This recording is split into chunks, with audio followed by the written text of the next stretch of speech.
Apple's event, which they're calling Wonderlust. Now, if you didn't know, the Apple logo is double cheeked up on the Tuesday of announcement here, but they have announced their next product event, which will take place on September 12th. Now, obviously, we're going to see the iPhone 15, iPhone 15 Plus, iPhone 15 Pro, iPhone 15 Pro Max is the 4 new iPhones we're expecting to see. The most interesting part of this year's thing will be potential for USB-C charging. Will round out the list of changes. Now, I am wondering, to be completely honest, if Apple is willing enough, if they were that set on Lightning on the iPhone for so long, I really, really wonder if they're going to just drop the charger entirely. Now, the rumors suggest they're going to put a Type-C in there because that's what EU kind of forced them into, and so they were going to just do it. But I got to be honest, I kind of feel like they're really going to push for just wireless. Because with AirDrop, you don't really need data transfer, would be Apple's argument. With how fast their charging bricks used to come out of the box anyways, the iPhone charges at about the same speed wirelessly or not with that technology. Especially if Apple had some breakthrough that matches some of the Android phones we've seen. Potentially, they could go to wireless charging and end up having a faster charge speed. Again, all things that I think they would do, just to, be a snub here, but USB-C is what we've seen rumored to actually be coming, not full wireless. Now, the feature set from the iPhone 14 Pro and iPhone 14 Max is going to be pretty much just carried over.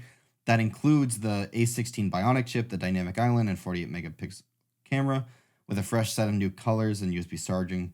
Now, again, we don't expect to see that many changes on the lower end products because it seems like Apple feels like they've kind of reached the limit on, does it really need a new chip, or is last year's actually doesn't make the cut.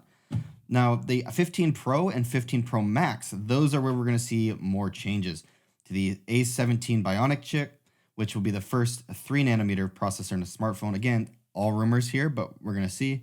Action button, a programmable button that replaces the mute switch. That I'm kind of iffy on. Apple seems to like their mute switch, and changing that would be an interesting step for them.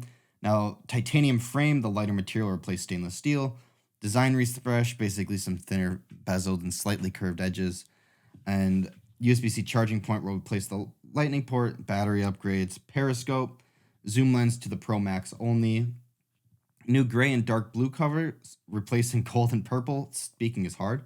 Higher tier storage, and a higher starting price of $10.99 and $11.99 are all of the rumors of what people think is going to happen here. What the heck is this? Sorry for oh, that was super weird. But okay, sorry if you're listening. A picture wasn't loaded and it was letting me draw in the blocks to uncover the image, I guess.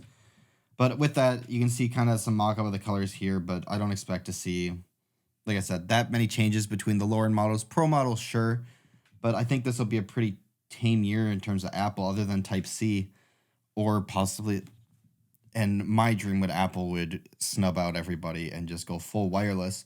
As much as I like my wired charger, and I hope it doesn't go away soon, because if Apple does that, it will, I could really just see them doing that. I really, really could. Now, alongside this, we also expect to see the Apple Watch Series 9 and the Ultra 2. It'll be interesting to see what the Apple Watch Ultra 2 really can bring to the table to step up over the Ultra 1. Whether it's just software improvements or some hardware improvements, it'll just be interesting to see what they're capable of doing now with that same product on its own.